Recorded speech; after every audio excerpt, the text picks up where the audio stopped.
All set. Okay.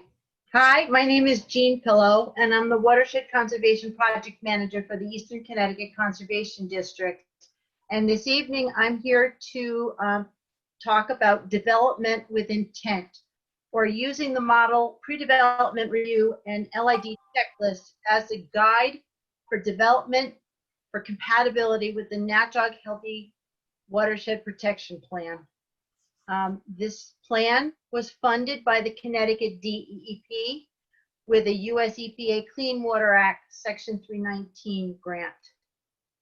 So I'm going to first dispel some myths. Myth number one is people in the development trade are a bunch of eco-villains bent on destroying the planet. And that's not true. These are people, likely your neighbors, who probably live in the area, that have a job to do if they're hired to design a development at the request of their client, or they're property owners that do have the right to develop their property within the rules of your municipal regulations. So while no one likes to see the wood lot next door converted into something else, it is the people's right to do that, and they're not just out to destroy the planet. And myth number two is I could do anything I want. And that's not true either, because each town has the authority to develop reasonable regulations to protect the public health and welfare.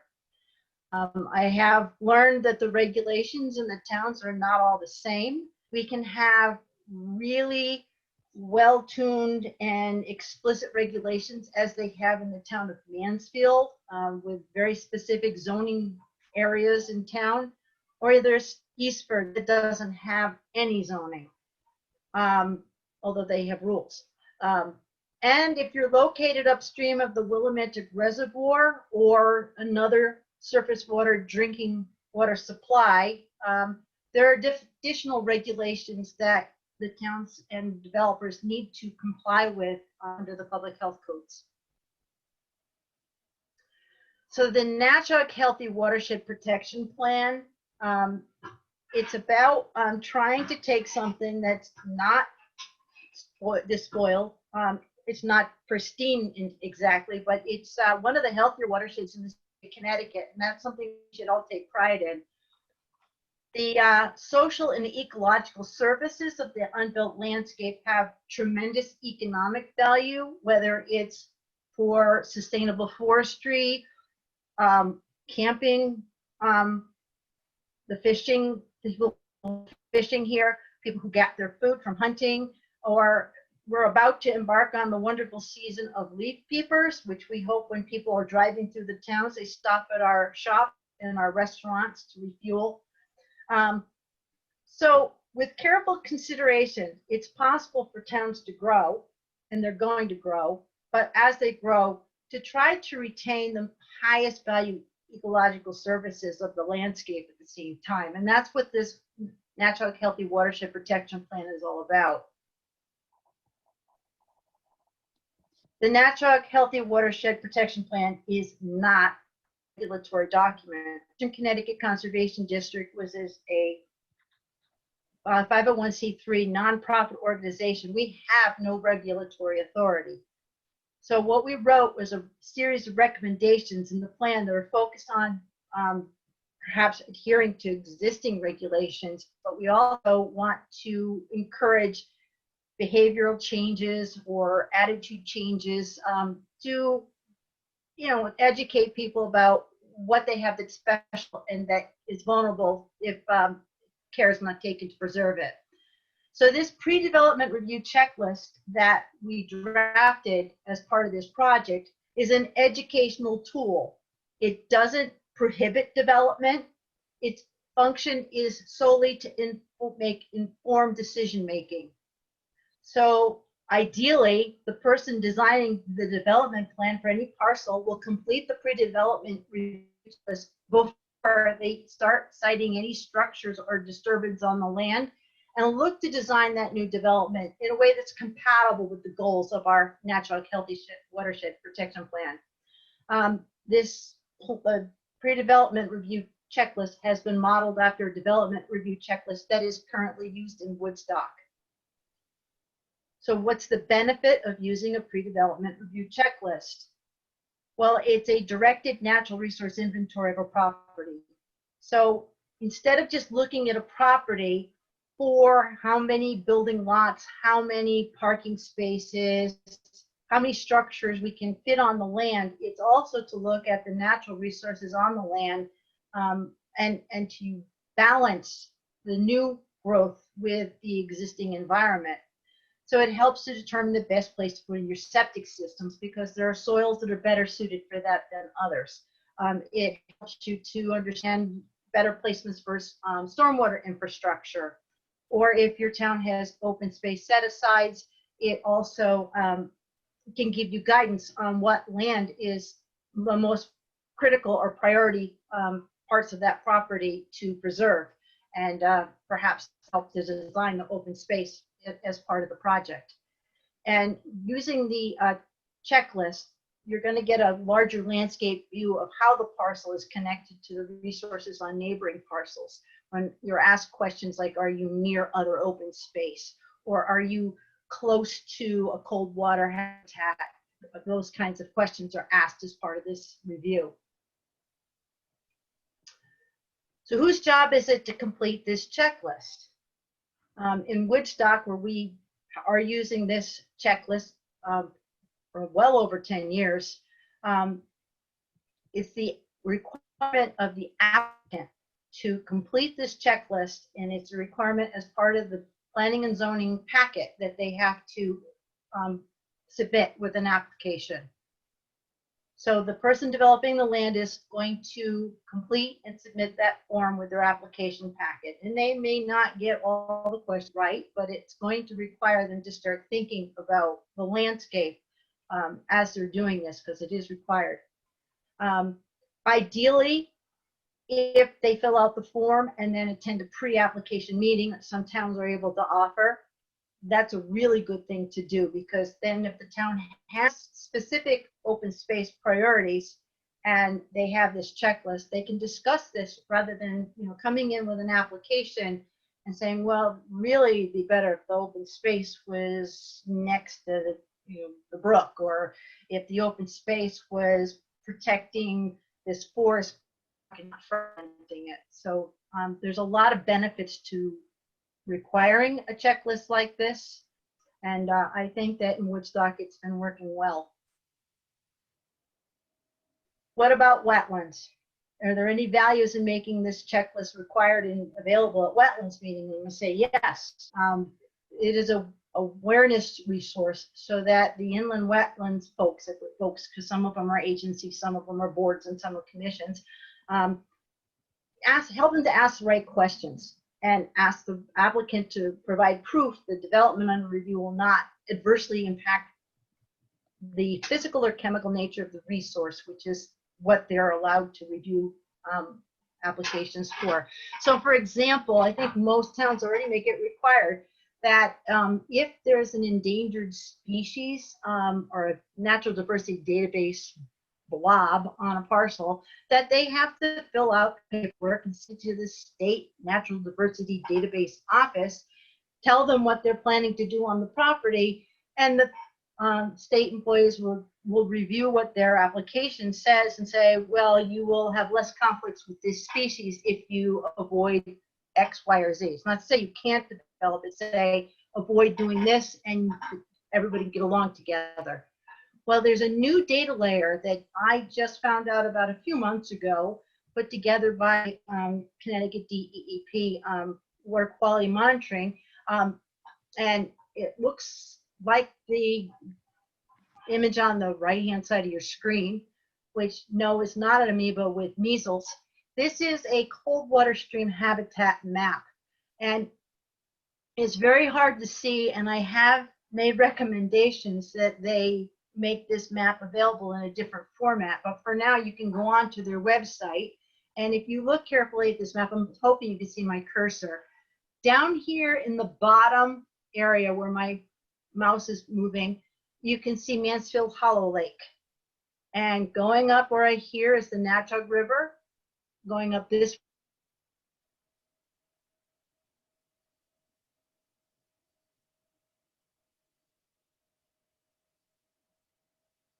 locations, the data indicates the area meets the qualities as a cold water stream habitat, either because it met the temperature criteria or there were native brook trout or slimy sculpin, which is the two cold water fish species. And then any land in the watershed above that point obviously has to be supportive of cold water species, so it's flagged as cold water habitat. And it's important in the process development review to make sure that when you're looking at a land use application at if it's a cold water habitat, you especially want to pay attention to stormwater runoff, because stormwater runoff not only can carry sediment and other contaminants, but it also carries heat with it, and heat is something that negatively influences cold water habitat. So you want to make sure in these areas you do everything you can to reduce the amount of stormwater runoff and encourage infiltration so that water can get filtered through the ground and get in the streams, groundwater recharge. Also on this checklist, which is not on the Woodstock checklist yet, is making sure that land use applications are compliant with the Department of Public Health Code 1913-B32, which is sanitation of watersheds. It was passed in 1977, and it specifically has more stringent guidelines for development upstream of drinking water surface supply intakes, such as the Willimantic Reservoir.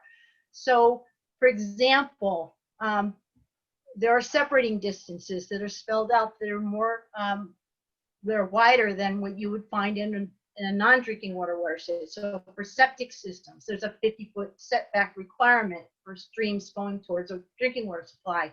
And if you're near a reservoir, it's 100 feet. That's not the town's rules. Those aren't my rules. That's the public health code. There's also separating distances required if you're going to allow structures that involve manure storage. Again, 50 feet minimum from streams, 100 feet from a reservoir. And there's also guidelines for storm that are quite specific. And so on the checklist, if I hope you took the chance to look at it, it tells you what those guidelines are, so they can know as they're developing a property that they have to be compliant with that. And there's also other public health codes, not part of 19-13-B32, about separating distances between leaching fields for your septic systems and stormwater detention basins. And there are different distances for residential development and commercial development. Those are also spelled out. I recently reviewed a site plan and noted that the person who did the design for the site plan located the septic leaching field within 25 feet of the bottom of a detention basin for stormwater. And I noticed it and I called out, and then the department ended up denying the application. It was not compliant. They have to redesign it. But if they knew in advance that they needed to have that separating distance, it would have saved the property owner a lot of money from having to have the design done again. They didn't understand the health codes that are in the area. I'm trying to change that. So when you're doing this, where do you start? You know, because we want to start first with a natural resource inventory. So that's what the checklist is. It's a natural resource inventory. So ideally, if you're going to do low impact development or infiltrate your stormwater, you want to consider that also early in the site plan, and you need to have all the information about the functions on the property as there is. So the Natchaug pre-development review checklist for compatibility with the Natchaug plan is a great type of natural resource inventory. when you're after you do your natural resource inventory, now you want to be looking as how you can reduce stormwater runoff on your property, because that's another issue. So we have a LID checklist as well. The LID checklist was developed by Mike Dietz of the Yukon Water Resource Center. I can't remember the name of the title. He's got so many titles, I can't keep them all straight. Mike Dietz is the LID specialist in Connecticut. And he helped design an LID checklist for the town of Mansfield, which they use. And I adopted it because if something works, why start over? I just expanded it to add a couple more questions. So on the LID checklist, we're looking at, preserving open space. So if we're going to have open space and we have the natural resource inventory, we can look at the resources and decide where that open space would be most valuable. On the LID checklist, it talks about minimizing the amount of land disturbance because you don't want to have bare soil and open land that's going to be subjected to stormwater disturbance. So that's also one of those things. So we want to be making sure we minimize how much land needs to be disturbed in the development. That needs to be planned. Development should be done in stages. And then you leave as much undisturbed area as possible around your development area as your final plan. You also want to be reducing and disconnecting the amount of impervious cover. Impervious cover is that which stormwater cannot flow through, it flows across instead. So the example here on the left shows a home where you have a downspout that's directed at the driveway. The driveway itself is draining to the street. The water from those two things are going into the storm drain. And you have a curtain drain that's draining out into the storm drain system as well. But if you want to reduce your impervious cover, you can do this effectively, having almost the same amount by putting in a rain barrel here, which overflows on grass, putting in a pervious driveway, and taking your downspout and putting it into rain gardens. And these are all ways to retain the natural hydrology of the site. And these are things that they ask about on the checklist for the low impact development.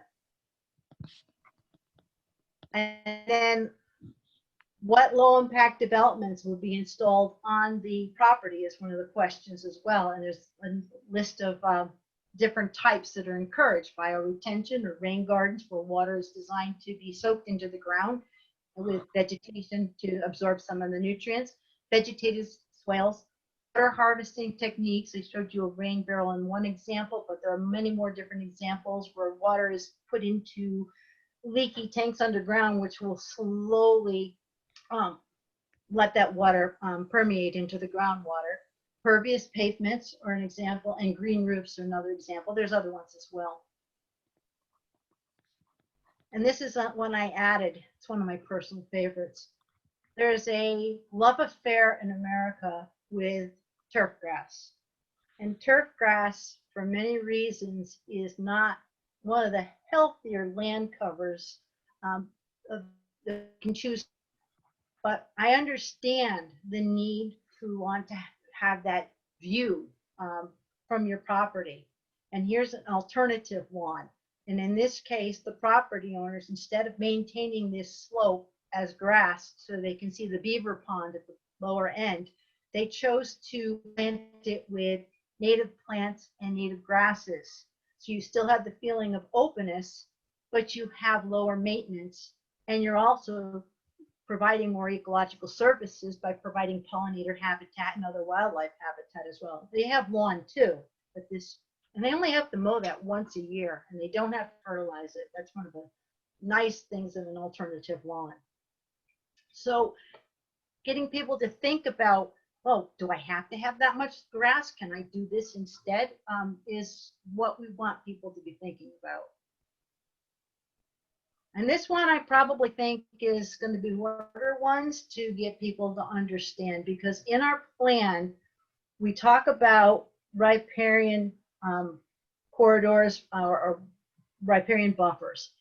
Basically, these are areas with natural vegetation along stream corridors or lake and pond shorelines. And they have a lot of wonderful functions for water quality, like filtering the water. The root systems allow the water to soak into the ground better, so rather than run off into the water resources. It's an important part of the aquatic food chain with some of the organic material that falls off the trees into the streams, helps protect against flooding, stabilizes the shoreline, and encourages groundwater recharge. So these are all wonderful, wonderful functions of just not paving to the edge of the stream or having lawn to the edge of the stream. However, and we say, and there is an analysis that was done, and we're saying, okay, 300 feet is really, really great because that also helps to serve as wildlife corridors. However, that's not to say it has to be 300 feet. There are lots that aren't 300 feet wide. So the more you could do, the better. And we're talking some of the bigger parcels where they're going to do open space subdivisions. If you can maintain 300 feet as open space as a result of this subdivision design, that's the best for this type of multi-service vegetation strip along the land. Not to say it must be or the application needs to be denied. It's just encouraging it as best we can. So if it's in the open spaced area, or if they can cluster their houses away from the water, but still have access to the water with nice paths through there, there's different ways to do this. But I mean, I did have a conversation with the planner in Mansfield, and she's very concerned about the interpretation of what we're saying. I'm not saying if you don't have a 300-foot riparian area, you have to deny the subdivision. That's or the development property project. That's not what we're saying. We can widen that riparian area. It'll have many more functions that will benefit our local waterways and environment. So that is the end of my little show. And if anybody has anything they want to raise as a comment now, you can unmute yourself. Well, thank you, Judy. Judy said that Mike Dietz is from the Connecticut Institute for Water Resources. So does anybody have any comments on the intent of the checklist or what we're trying to accomplish? No. Okay, then I will first put up the checklist. So this is the draft pre-development review checklist. This is a model. This is not necessarily what your town may choose to adopt in the future, but it's just an example of how to do it. And again, a lot of this was borrowed from the existing development review checklist that we use in Woodstock. As you can see, the applicant has to fill out their information, what the application number is, so you can match it to the packet that it goes with, the date it was completed, the property ID number, the name of the watershed the property is located in. They can get that information. I tell them how, the name of the applicant, how many acres. And then it asks questions about, hey, is this development in a drinking water watershed? And you see that I have a little, footnote here. It does say how to get that information. Or is it a Class A watershed? There's a little difference between Class AA or Class A watershed in that a Class AA watershed, for those that are not aware, by state statute, you may not discharge wastewater into a stream in a Class AA watershed. So any water that drains to a drinking water watershed, whether it's the Willimantic water, Wyndham Waterworks, or I agree with people from Woodstock, where there's 3 different watersheds that fit AA standards. We have Little River, which provides water to Putnam, and there's also part of the watershed that drains north into Southbridge, Massachusetts. They're all AA watersheds, and they're all prohibited from receiving wastewater, whether industrial or municipal. Class A is a little different. If there's no other options, they may make an exception, but it has to be with special permission from DEP. If this proposal is not within the Natchaug Regional Watershed, you may opt to not require them to fill out this application, or you may want to keep it and just modify it accordingly. Basic questions: is the property abutting a lake or a pond, or is it abutting a stream, or a stream going through it, or is there a stream on the next property that the runoff could impact? Is it a cold water stream habitat area? And if it is, what's the name of the stream? And this one's a little bit tricky to tease that information out, but as you can see with the little end note, I gave complete instructions on how to do that. And are there vernal pools on the property? So we have conservation considerations that we want to be thinking about and why we're asking these questions. We list them. This is what we're concerned about. We want to make sure you're in compliance with the public health codes. We want to see if you will be able to retain as much of those naturally vegetated strips of land along the shoreline. We want to avoid extending lawn areas to the edge of the water. We want to maintain the tree canopy over shoreline areas. That's really important for a lot of reasons. Avoid stream crossings where you can, and most of them will for regulatory reasons. It's more difficult to get permits to do stream crossings. They will avoid it if they can. But if they could, this gives some options. If you cluster your development where you don't need to do that, great. And if you do have to put in a culvert, please make sure that fish can swim through it in both directions, because that's an issue with some of the older culvert designs. Our ideas, we want to maintain to the pre-development hydrology to make sure that the water is flowing across and through the land, soaking into the ground as much as it did prior to the development. We want to try to manage all the stormwater on site. So wetlands and floodplains, I don't believe most towns permit floodplain development, but calling out the idea if there's wetlands on the property, how much? They have to report this in many instances already. Is the project in a floodplain? Because we want to try to avoid, again, floodplain development where we put people's lives and livelihoods at risk when they build in an area that's designed to accept floodwater on occasion. Is the property in an aquifer protection area? Well, there's only one aquifer protection area in the entire Natchaug Watershed, and that's the Fenton River Wellfield on the Mansfield-Willington border.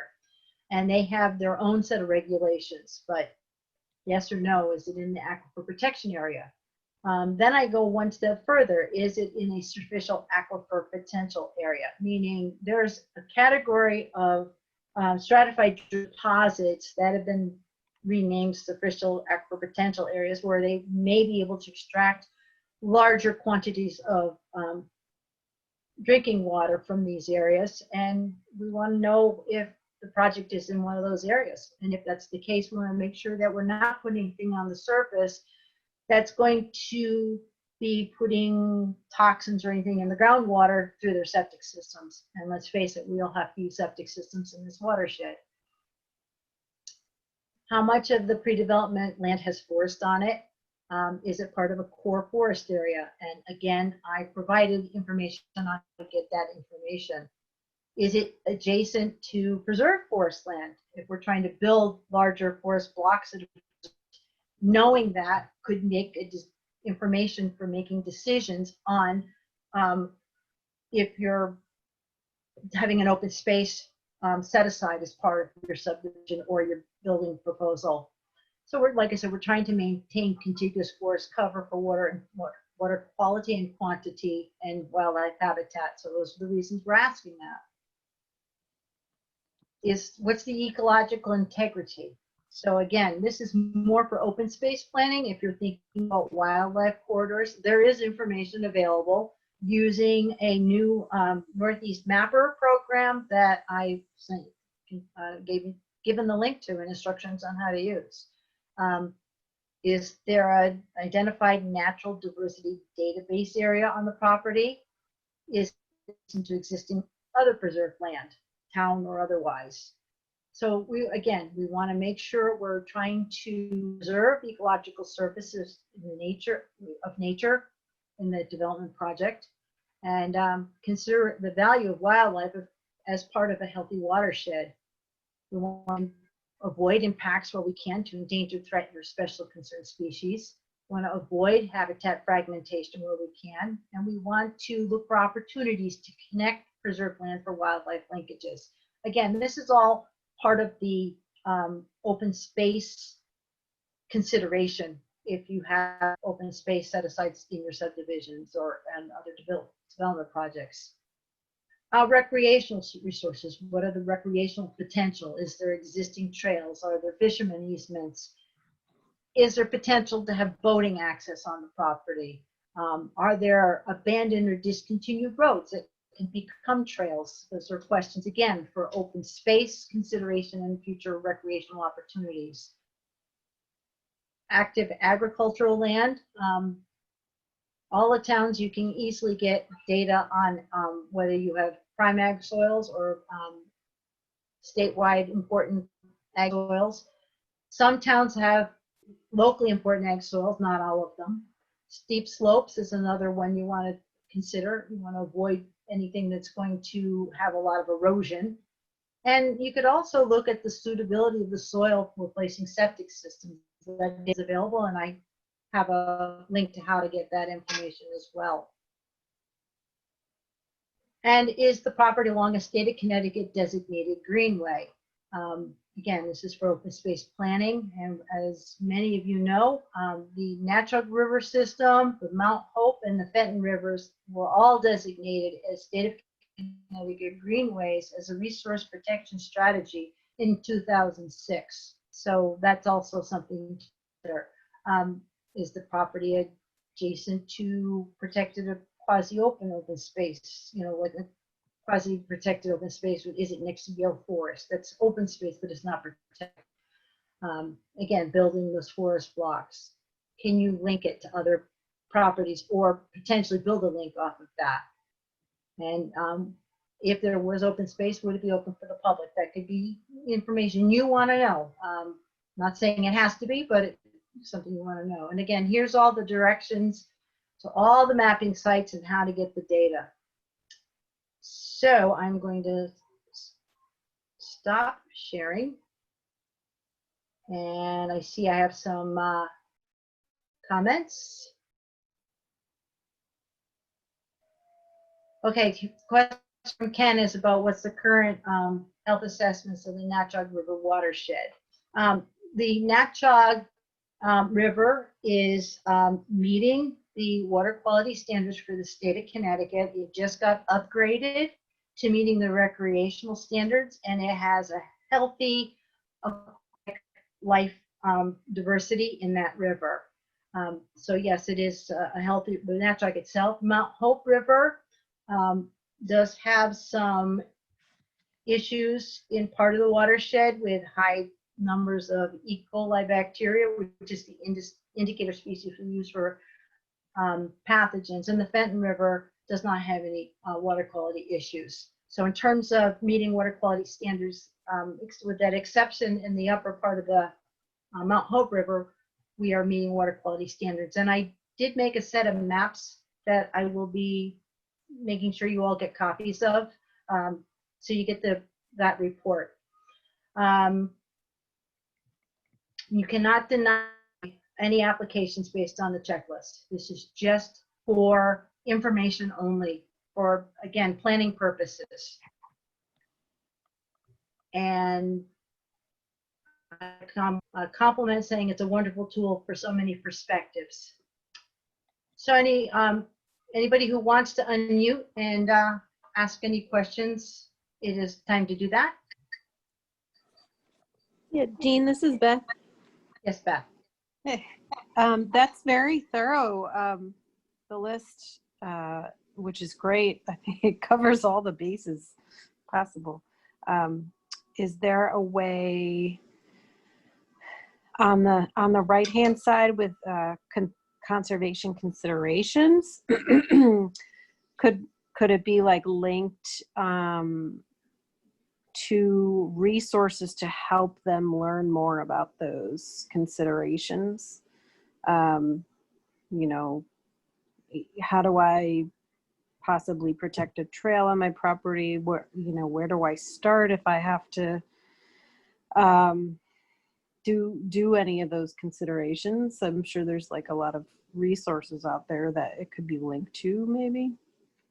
Well, that's a really really cool idea. If people are looking at the checklist electronically, then they can do that. If they're looking at a paper copy, of course, I wouldn't be able to put the URLs in, or I need really, really big paper. But yeah, that's a good idea, and towns are free to do that. And this is a model. This is not the final one you need to adopt. No one is requiring you to adopt it. It's something they're asking you to consider adopting, and you can modify it. But I do think it's a really good tool for your towns to use for making important land use decisions, whether it's deciding where open space set aside is, or how to ask questions at a meeting about the development's potential impact on the resources that is your charge to protect, especially if you're a wetlands official. Any other comments? All right, then I'll move on to the LID checklist, which again is, where the heck did it go? Oh. Jean, I have a question. Okay, Jenny. So are you going to avail yourself to make presentations to commissions, or if they request some kind of introduction to this, if they're not familiar with it? Well, good question. I'm recording this meeting, so the program we're doing tonight will be, the link to it will be, we'll upload it to YouTube, and I'll share the link so that anybody can watch it anytime they want. And if there was a concern afterwards and they wanted a more detailed description, then you can contact me, and if I'm available, I could come to one of the, attend one of your meetings remotely or whatever we have to do in this day and age, and explain it. But yes, we will be able to provide more information. Any other questions?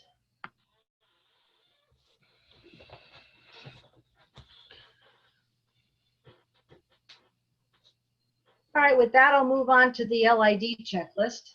Again, this was designed by Mike Dietz. I kind of took it and added to it because I felt there was more that we could add to it. And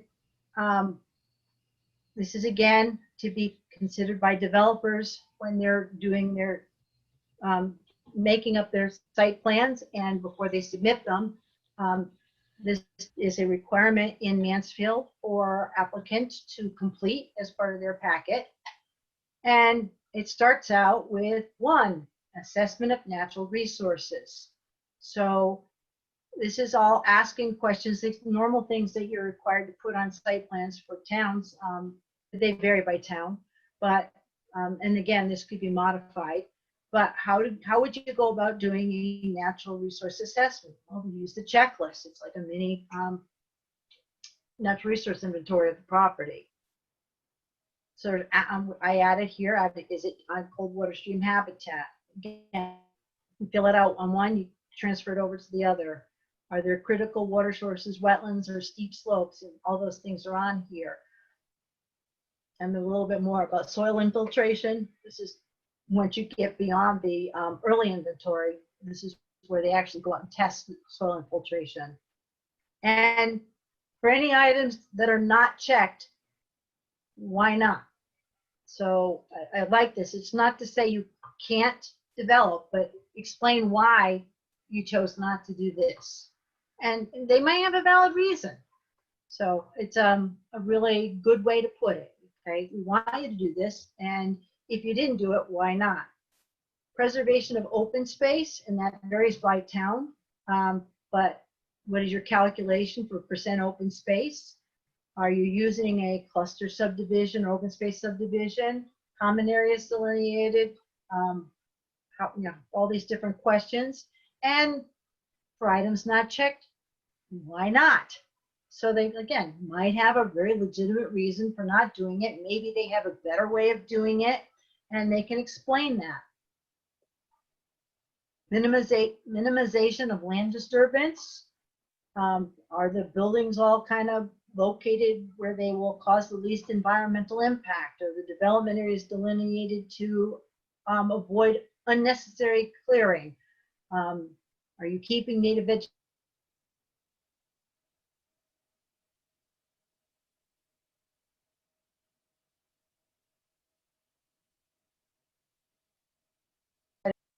It's a nice way to, they might have a good reason for doing it.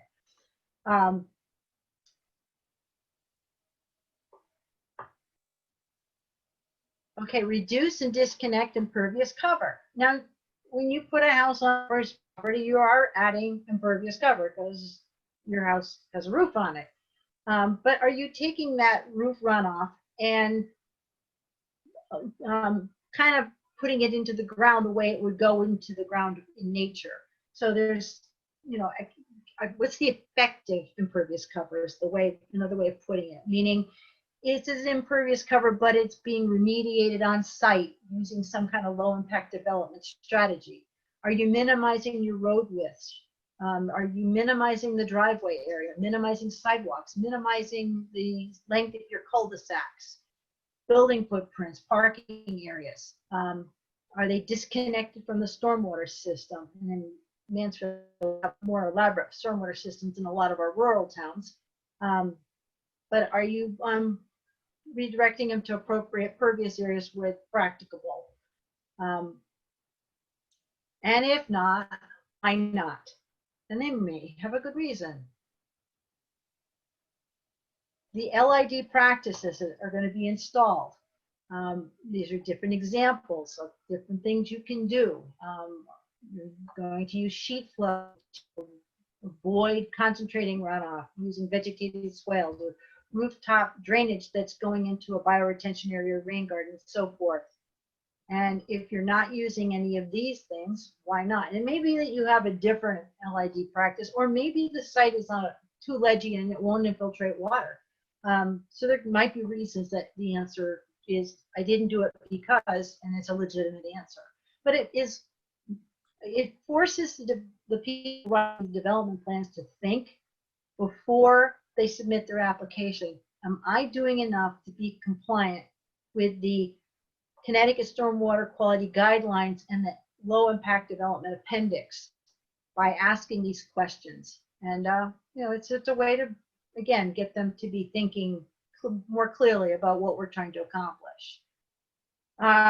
This is one I've added. It has to do with those vegetated stream corridors. Again, I give different widths, and if we're trying to preserve wildlife corridors, of course 300 feet wider is better.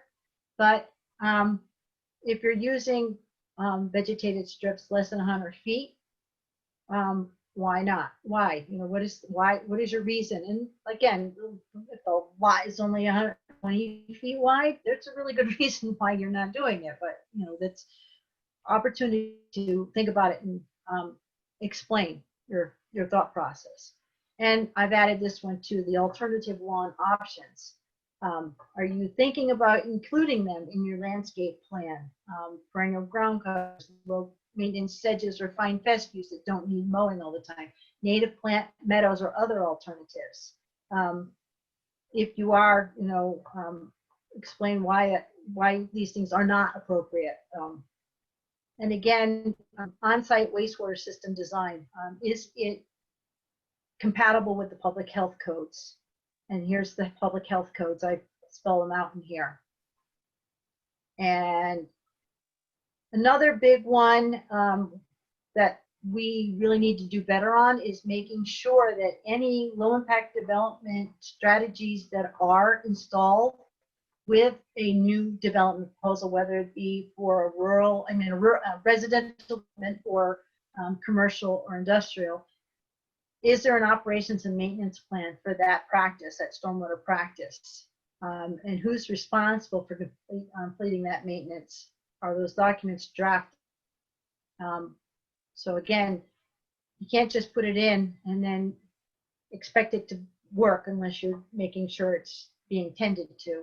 And I think one of the biggest failures I see on a routine basis is parking lots that are designed to have sheet flow, but then the plows all the snow in the winter in the same pattern, and you end up with like this berm at the edge of the parking lot where the sand deposits at the end of the season when the snow melts.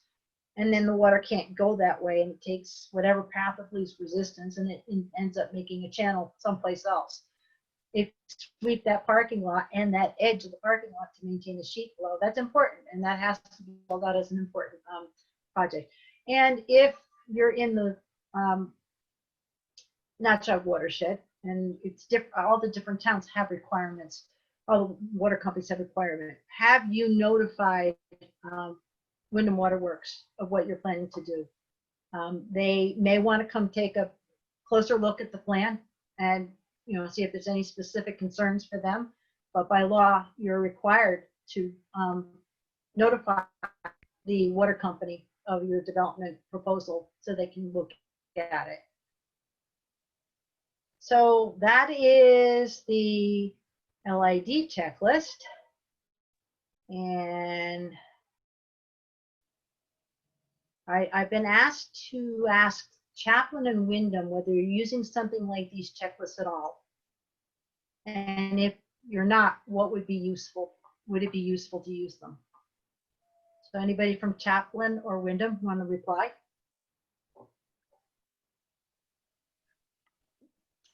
Personally, I don't think we have a checklist in Chaplin for planning and zoning for this kind of thing. We have regulations and rules, but I don't think that these regulations really apply to a homeowner who's trying to add, an accessory apartment onto their house. This is more for the engineers that are designing developments that are in the watershed.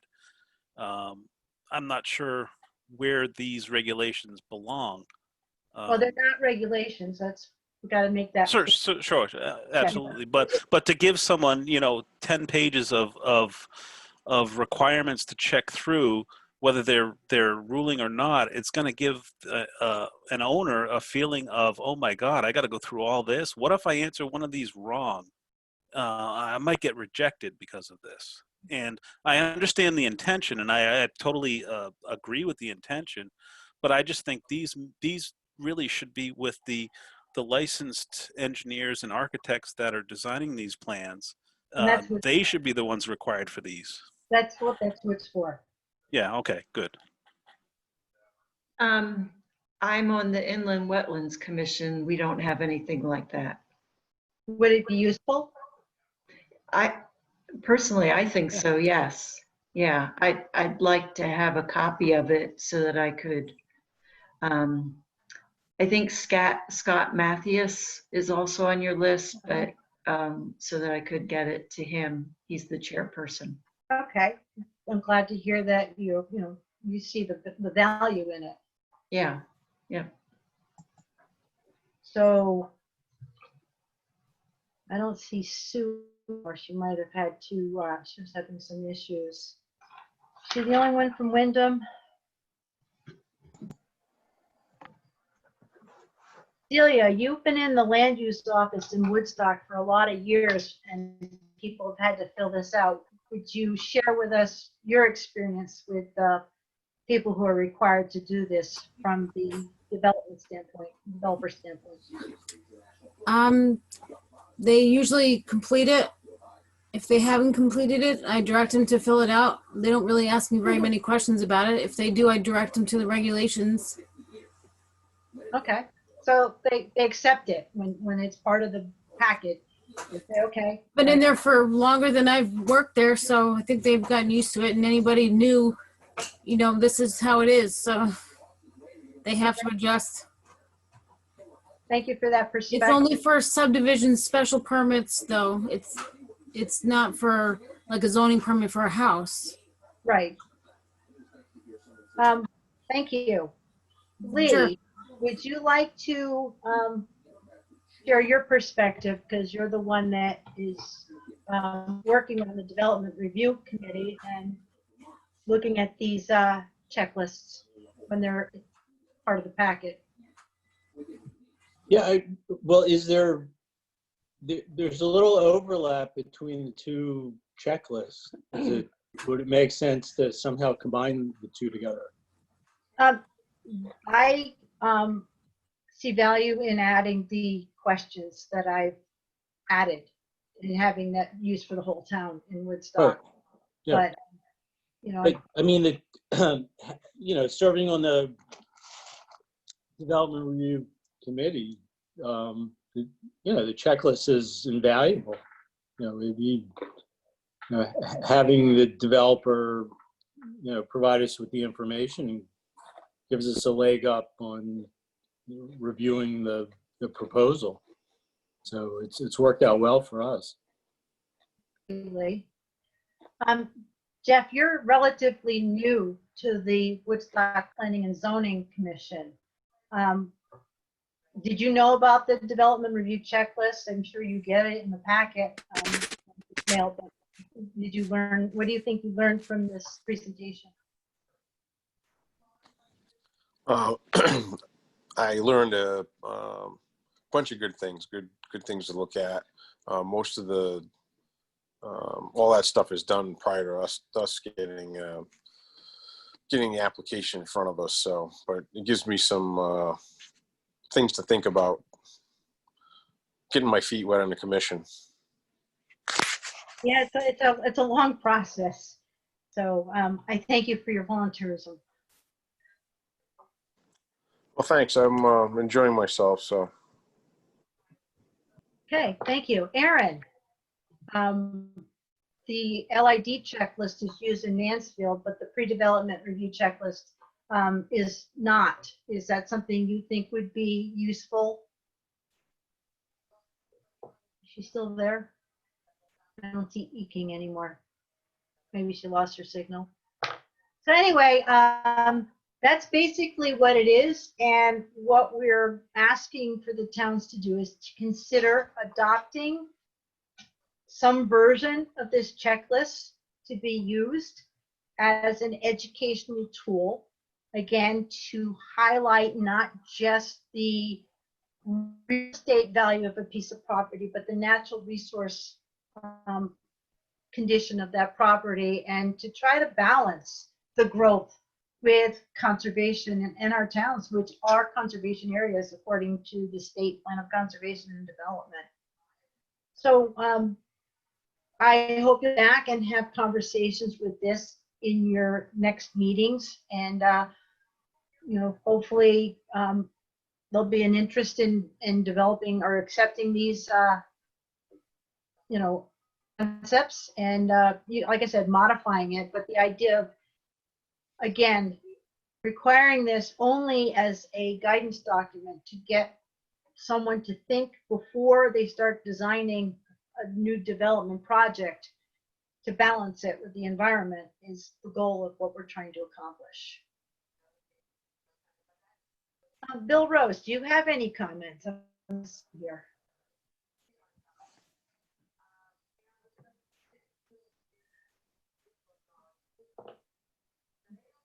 If then mute. He's on mute, yeah. Working on it. There we Sorry go. about that, working on it. Sorry I was late to the meeting too. I had a bicentennial meeting I got caught up in. A few years ago, we attempted to adopt the Natchaug River Overlay Zone through our normal zoning regulation, but it applied to residential, not just developments. And boy, it created a great deal of controversy. Familiar with it. I don't know whether, I don't really, and I'll ask Ken here, we don't really have any areas that we would do a development in that Natchaug overlay zone, do we, Ken? Is there anything that's developable along there? Well, the two low impact ones across from the small lots that are there on 198, those were part of this plan, I think. Right, and that it was a didn't work out cluster. well for us. Right, Yeah, right. And that yeah, that didn't was a really cluster work development. great. Which one? The one with the 4 houses that are going Yeah. in or went in? Yeah, now I was wondering, like, if we took those 4 houses that are along the Natchaug River, and now look, that's already been developed, but now look at this checklist and see if any of those things were those things considered when that development went in or when it was approved? I'm just going by memory because I wasn't on the zoning board, but kind of involved. And I would say, yes, all of those things were observed during that development. Mm-hmm. The thing that happened with that development is nobody wanted the lots. The ones that you see developed there, they joined multiple lots, at minimum of 2 in most cases. I think somebody actually might have joined 3 because people want a larger piece of property. I don't see cluster developments or a development really working in Chaplin. People move to Chaplin because they want their little piece of heaven, and I think they are very cognizant of observing the how delicate the river ecosystem is. I just can't think of any place there'd be more development beyond that one attempt that would impact the Natchaug. Yeah, I don't know, but I think that Woodstock definitely and Mansfield definitely have a lot more of that type of development than we do. But in the future, I mean, who knows what's going to happen in the future? And I think it's a nice checklist just to be cognizant of and to look at when somebody comes. I mean, like, let's take the senior housing project, whatever that's going to be. But when we are ready or when we go through that would be something a checklist to kind of look at. Yeah, and that's one of the areas that we definitely would want to be aware of, permeable surfaces, that kind of stuff. Septic system, Eastern Highlands would be involved with all of that to make sure that we didn't have impact on the river.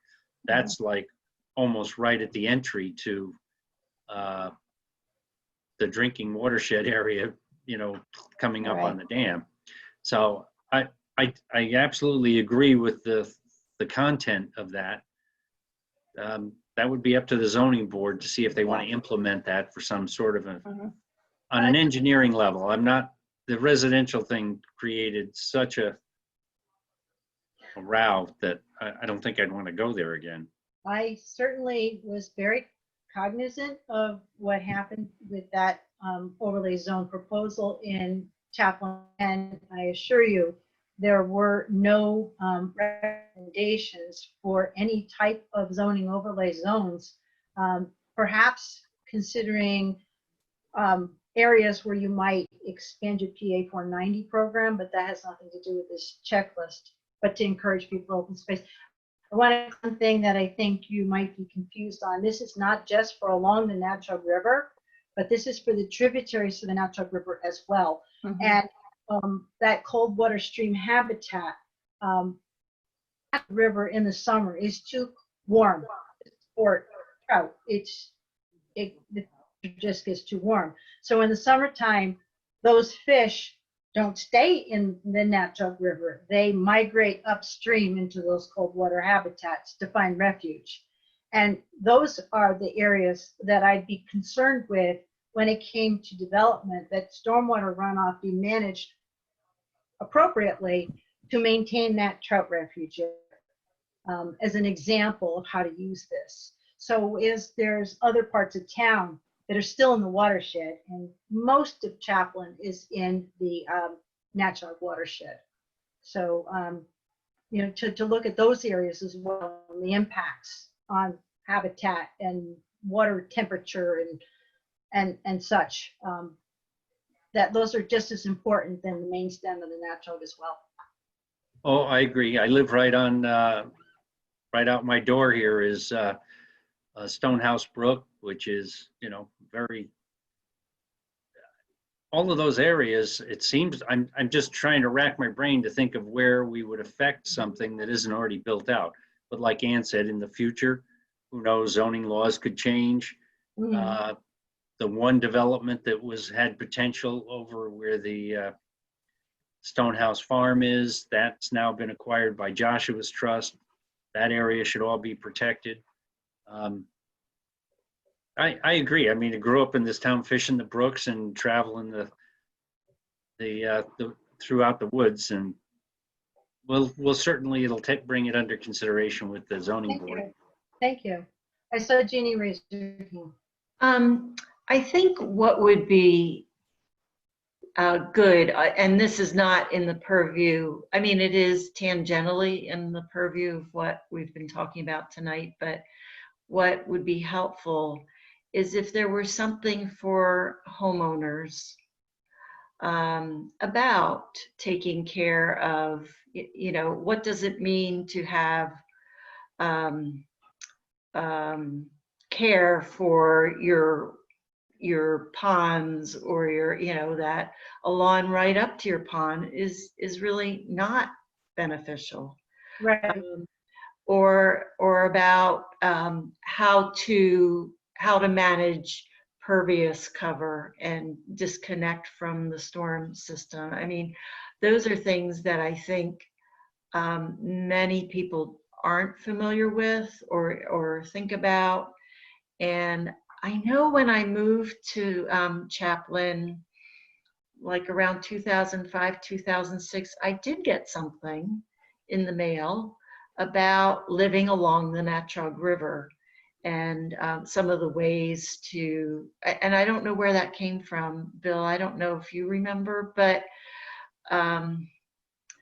it was informational. I knew a lot of that stuff already, but it was like, this is great because it's awareness raising. So I don't know if that's something that could also be done through the grant, Jean. Actually, the Natchaug Watershed Healthy Watershed Protection Plan does have an entire section on residential best management practices. And one of the projects I completed but hasn't been published yet is a storyboard about the Natchaug and all the watershed itself, not just the Natchaug, but the Mount Hope and Fenton as well. And in Woodstock, it's Still River and Bungie Brook and such. But we do tell people things they can and should do. And I have linked lots of videos to this storyboard that people can click on. And when I'm aware of local Facebook groups, I know there's one in Woodstock, there's one in Eastford, there's one in Ashford, there's one in Mansfield. I'm always posting on those Facebook pages. Naturally Natchaug. Naturally Natchaug has its own Facebook page. And we're always putting that kind of information out there for people to see, for people who use social media. But that's not to say everybody does. And the other part of the Natchaug Healthy Watershed Protection Plan is the final chapter of it. What do we do now?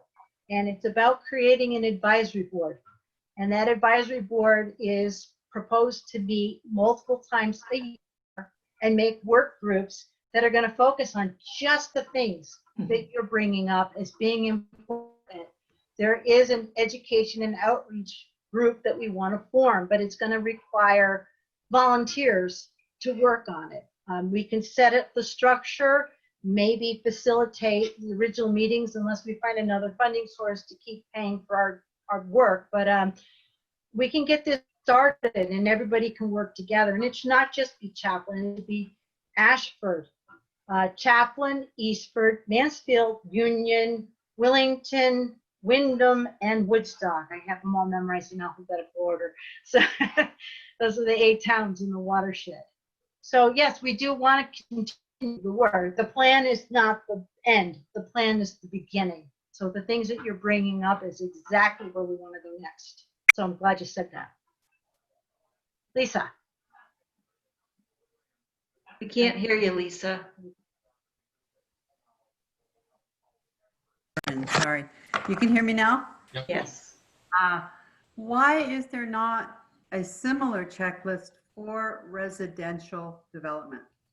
Well, it's just for any development. It's so this would apply for people who wanted to build a home, that they would also have a checklist that they could look at? It's for home building, it's more focused on the design of the subdivision. So it's at that planning stage. So if there's subdivision's already been done and there's kind of a envelope on the property where they're allowed to put the house according to the plan, that's too late at that point. Yeah, but what if somebody is buying a lot and wanting to develop it themselves, whether they're hiring a builder? I feel that there should also be something like this that they should have to review. I think it's a great tool. Okay, well, that's a good suggestion. I mean, again, we have on the storyboard examples of low impact development strategies. And I went out and interviewed Mike at UConn because that's the capital of, it's a wonderful place to learn about low impact development strategies because they've installed so many of them on the campus. So, Right. But I mean, just like what Jenny was saying, that is there information for homeowners as far as how they can protect the Natchaug River and various best practices? I think a lot of people need to have some inkling of those practices and protections at the very outset of thinking about building a home, and maybe going over those tools with the builder. And yes, we're talking here about development, but I think individuals need to be more aware, and I think that would save a lot in the long run of having to remediate because people don't know these things. That's the idea of a healthy watershed plan, is to prevent the pollution before it happens. And you're right on with what our intent is. So most of the towns, but not all, Union doesn't have a conservation commission, but the role of a conservation commission is to do that kind of outreach. So as part of this plan, we're hoping to work together with the conservation commissions, and rather than each town making up their own brochure, what if everybody got together and worked on one design that's usable in all the towns? So that's part of the education and outreach vision that I have from the outcome of this plan. Yeah, so great, thank you. What you're saying is exactly right. I mean, I've been working with lake communities and trying to get them to change some of their practices that they do. And it's another group I'd like to work with. Eric, I saw your hand raised. Yeah, and one more thing before I just go, because as we all know, the difficulty, we can develop wonderful tools for best practices and best information, but the difficulty that every town has is in how do you regulate it after it's happened? And that's, I think, where we fall down a lot, is that the penalties or the fines are not meted out, or they're just like a slap in the wrist. And so a lot of people are willing to sometimes take that risk. That's a good point. Again, well, the flip side of that is enforcement. I mean, the amount of labor, we struggle all the time with enforcement because I agree. We don't have a huge budget to have an army of enforcement people running around. It's hard enough to see the obvious or even follow up on the reported incidences of zoning and violations when it comes to wetlands, et cetera. When you're in such a rural area with a lot of trees and coverage, and you don't see stuff from the road, you can't go parading around on people's property. So that's a big challenge, enforcement. I know. But giving this checklist to people, it's not regulatory, but like Lisa said, at least it gives you some education about what you should be thinking about before you even start to plan if you're just a one owner buying a lot, thinking about putting a house there and you had this checklist, it doesn't have to be a mandatory thing, but you could look at it with your builder and say, well, these are the things I'd like to consider when I'm putting a house here. You know, not that we have to necessarily make it mandatory, but I think it's, I mean, I learned a lot tonight because I don't know a lot about this. And I learned a lot tonight about things I could think about in my old 1822 house, you know, around where I live. So I just think for educational purposes, it might be good just to give people who are thinking about building a house this type of a checklist.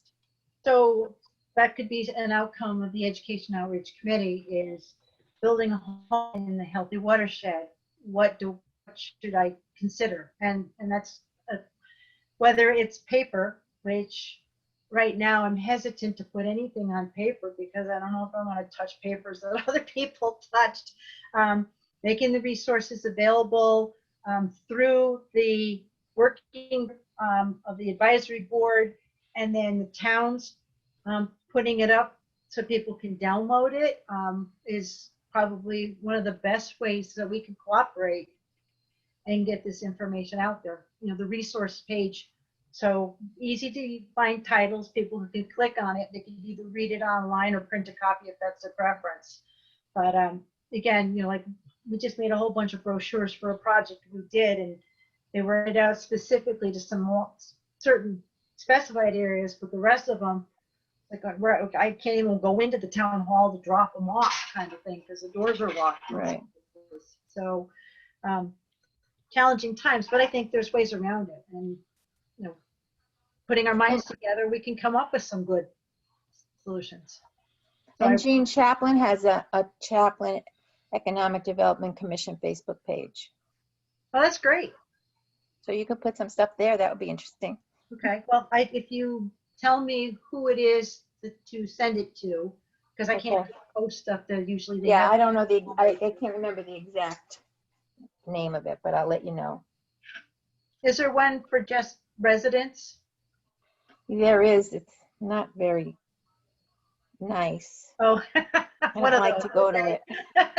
It's a There is public no- forum for Regional District 11, but it's, There's a neighborhood watch one. There's oh yeah, there's a growing up neighborhood in watch. Chaplin. The There's a neighborhood few of them. watch gets a lot of people looking at it. The neighborhood watch one. I think going directly to whoever's doing the building, like just to have a recommended sheet, like a self-audit, that when you hand somebody a building permit, maybe we could include I want a to checklist that just from an awareness standpoint. Mhm. Right. And people can choose to read it or not, you know. Yeah, I think that's a great idea. So it's Dean, can I comment on that? yes, sir. So back to Lisa's point and what Bill just raised up and some others. Working peer-to-peer in the networks of the development and the realtor communities is critical to move this forward. So some of us kind of get it from this presentation and maybe reading it or learning about it through your peer discussions on conservation or EDC or planning and zoning, but obviously we're all talking about a larger part of the community who are moving in with lots and they want to develop them individually. They don't usually have that kind of network in place. So one of the things we've done in some of the other watersheds, I'm thinking in particular the lower Connecticut River, there's a watershed called the Salmon River watershed that includes like the Marlborough, East Hampton, Hebron area. We had a pretty extensive protection plan oriented effort, not unlike this Natchaug one a few years ago. And what we heard when we talked about things like an LID checklist or other types of homeowner outreach is that it was really best to communicate with the local building trade and the local realtors and have them talk peer-to-peer in a scheduled 1 or 2 workshops where they would talk with engineers, building department folks, sanitarians, the ones that kind of already know about this information, understand the advantages of these kind of things, but can also talk about the economics. Does it make sense? Can I save money? Can I get my LID idea across the town commission for approval? Up there it says it's recording. Because what we're finding out is in a lot of and please correct me, everybody here, if I'm wrong, in a Sure. lot of towns, Yeah. the local land use commissions often rely on their town staff or their consulting engineer when they're looking at technical plans or something that's quote unquote newer coming in front of them. And if that's the case, if you have had those building officials and those zoning enforcement officers and those sanitarians talking peer to peer with the building trade and the realtor contracting folks, they can get those questions answered. They can get a comfort level so that when Sally and Bob Smith building a lot, perhaps on 198 in Chaplin, look for a local builder, they could even be given, you know, through the town hall, conservation commission, or whatever, a brochure with some suggested realtors, some suggested builders who know about these things. And those folks in turn will have hopefully developed a comfort level to share that information. It worked really well in the Salmon River. It was actually an outgrowth of our municipal land use evaluation program down there amongst several towns. Two of the towns in particular really took it to heart, and I think it's working pretty well. And we've seen this happen in a couple other watersheds in Connecticut as well. So that's something that maybe some of you in the different towns could bring back and discuss, because you know your local builders, you know your local realtors, you know they all have good reputations, otherwise they wouldn't be working in your towns. And they could become perhaps your best advocates for carrying some of this forward, because they can talk the talk, they can kind of walk the walk, and they can also explain kind of the comfort factor in front of a planning and zoning or an EDC or others who are a little unfamiliar with some of these ideas, and tell them it's, you know, you don't have to jump off a cliff to take these things on, that there are steps you can take along the way. So that's my suggestion. It seems to work in some other places, and you might want to think about that. Thank you, Eric.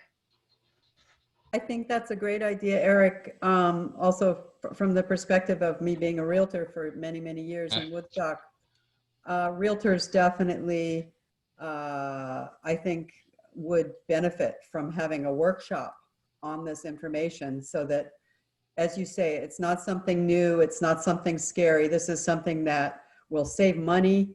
This is a benefit and a tool to buyers. So Right. leave it at that. Good point. Thank you for that perspective.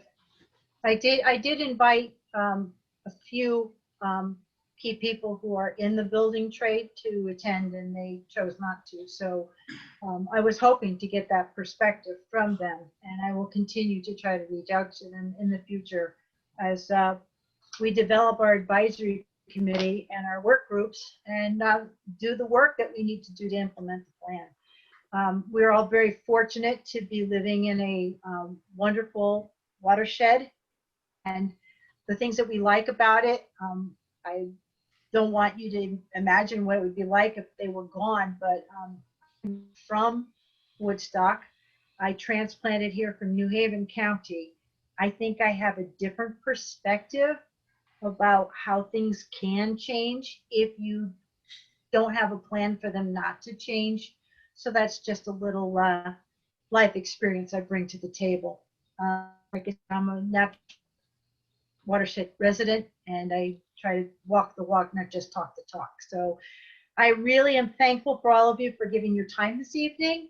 Oh, did you have your hand up one more time, or did I interrupt, or did you have one last thing you wanted to say? I just said that in my 19 years of working as a zoning officer and a town planner, I was always advised against recommending a particular business, as the town should not be exhibiting favoritism of one business over another.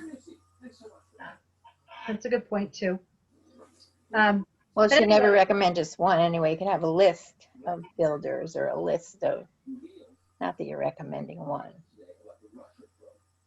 I think we have a good place to start. And again, I look forward to hearing from you. If anybody wants a copy of the checklist, again, send it, and I'll make sure that you get one. And I just put together some sample maps for the towns that are going to be put up on the website so you can download them, but they're only at the town level. So some of the intricacies of using online GIS programs is not going to be, it's not the same experience. However, I'm a map geek. I love maps. I love playing with turning layers on and all that. So you learn so much by using these tools. And I hope that you'll someday, when instead of watching reruns, play on your computer and play with some of these tools that are available. There's a lot you can learn about your town. So thank you for your time. And I look forward to working with all of you going forward as we start to implement the Natchaug Healthy Watershed Protection Plan. Thank you, Jean. Thank you. Thanks, Thank you, Jean, Thank for your you. time. Yeah, great, good work. Thank you. Good night. Good work.